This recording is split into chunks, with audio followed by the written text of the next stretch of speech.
It's just kind of who I am. I want to pour into my team as much as possible, and I'm pretty in tune with my body. I can read a room pretty well, and so when I see we're lacking a little bit, you got to step up. But if we're good, you're just there to encourage and give people confidence. Nobody anticipated that the biggest issue of the whole basketball season would originate from those who were supposed to safeguard the sport's future.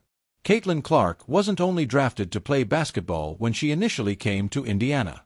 With sold-out venues, unprecedented multi-million-dollar broadcast deals, and a tidal surge of new, excited fans who had never watched a single game in their lives, she was bearing the enormous financial burden of an entire league. Naturally, you would expect that the front office of the Indiana Fever would set up a complete fortress around their new golden goose, roll out the red carpet right away, and do everything within their power to make sure her transition into the professional ranks went as smoothly as possible.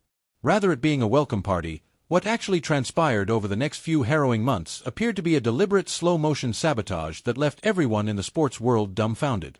Fans saw right away that there was a major issue with the way the team's leadership, particularly at the highest executive levels, was handling their new star. There was a huge, toxic disconnect behind the scenes, as seen by bizarre coaching decisions that made no tactical sense, public remarks that felt oddly cold and dismissive, and a complete inability to defend her when opponents took vicious, unprovoked, cheap blows. Little rumors began to circulate on social media and late-night sports forums, implying that the seasoned executives were deliberately attempting to dehumanize rather than elevate the novice. But when an unexpected, bold voice from a competing team decided she had finally seen enough and determined to take the lid off the entire dubious enterprise, those quiet whispers suddenly escalated into a deafening clamor.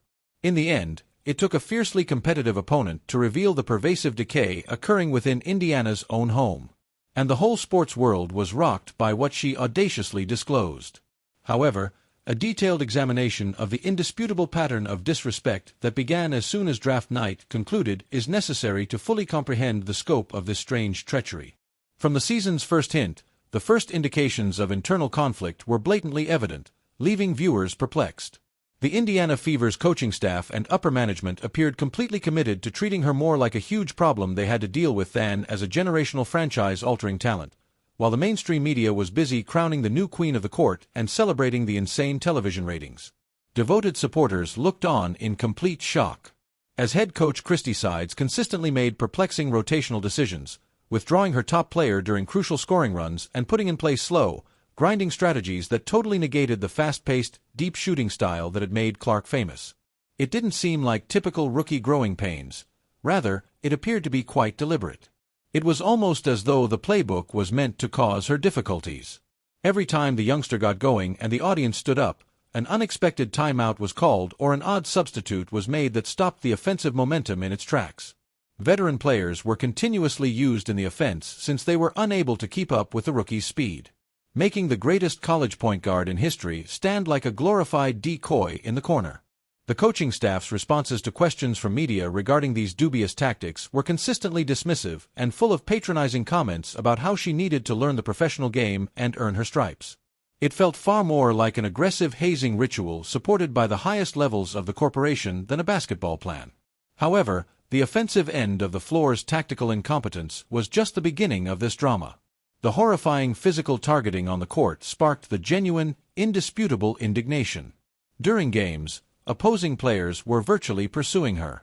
They threw hazardous elbows, delivered vicious blindside knocks, and committed overly harsh fouls that went far beyond typical physical basketball play. The front office would be on the phone with the commissioner right away to demand protection in any other professional sports league in the world, on any other team. And in order to make a point with the officials, the head coach might voluntarily accept a technical foul or perhaps be dismissed. And consider how NHL teams always use enforcers to protect their great players from cheap shots, or how the NBA shielded Michael Jordan. Rather, the Indiana brass was utterly, horrifyingly silent. They merely made feeble, politically correct remarks to the media following the games, allowing their team's star player to be harassed, beaten, and bruised every night. In the off-season, they failed to sign a tough, seasoned enforcer. They didn't change their lineups to give her any physical protection. Everyone watching could see with agony that the seasoned executives at the front office, strongly influenced by the league's obstinate old guard, we had no problem seeing the rookie physically destroyed on national television. Even if it meant jeopardizing the long-term health and safety of the athlete who was essentially funding all of their salaries through record-breaking ticket sales, they fervently wanted her to understand her place in the hierarchy. Millions of new fans realized early in the season that this was more than just a lousy coaching staff's incompetence as the black bruises mounted and the disappointing losses piled on. The attempt to crush her spirit was well-planned and coordinated from the top down. However, this covert, malevolent humility campaign was going to encounter a significant, unforeseen obstacle that no one in the front office anticipated. The story was completely turned upside down by Sophie Cunningham, a player. The veteran of the Phoenix Mercury is the one player in the league who has no interest in playing the courteous corporate PR game. Cunningham has effectively established a solid reputation as a player who tells it like it is, regardless of whose feelings are hurt. She is well known throughout the sport for her feisty demeanor, unrelenting trash talk on the court, and complete refusal to back down from anyone. Sophie adopted a very different, explosive approach while the rest of the league was preoccupied with giving meticulously prepared, well-curated responses on the incoming rookie class and avoiding the obvious, poisonous jealousy that was simmering in locker rooms. As she took in the just sold-out audiences, the opulent chartered aircraft that the players had been pleading for more than 10 years, and the unparalleled mainstream media attention, she realized who was directly in charge of it all. More significantly, she was able to see through the phony, deforced smiles of the seasoned executives who were secretly furious that a young newbie was receiving all the recognition they believed they were due. Cunningham has never been one to hold back, and she began giving strong, indisputable clues about the poisonous gatekeeping that was seriously affecting the league's leadership during a number of well-reported media appearances and open podcast interviews. Instead of deliberately attempting to undermine the new face of the sport, she bluntly pointed out that seasoned players and front office personnel badly needed to swallow their enormous pride and accept the realities of the new financial situation. She openly said that the increased attention was the only reason why everyone's paychecks, visibility, and brand partnerships were soaring.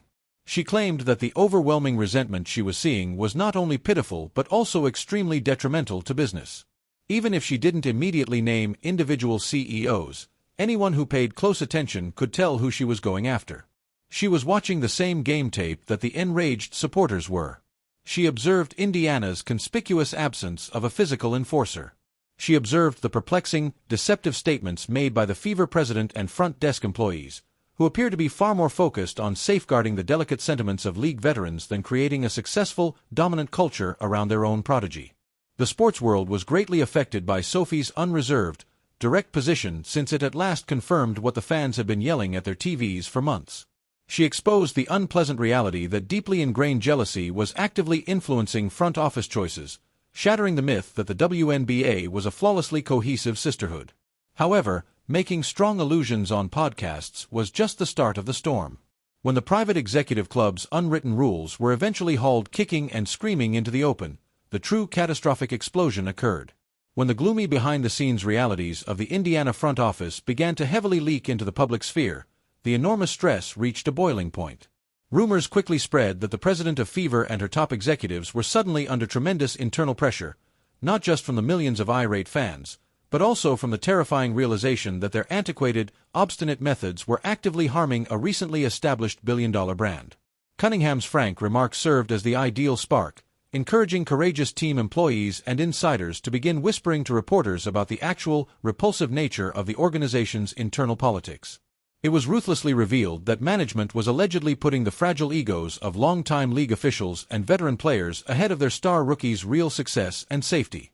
According to shocking reports, the front office was perfectly happy with the head coach's strange momentum-killing tactics because they were in line with their antiquated philosophy of making the rookie earn it the hard way, regardless of the significant cost to the team's win-loss record. The newly energized fan base went into a complete frenzy of hatred due to this approach's apparent disrespect and pure conceit.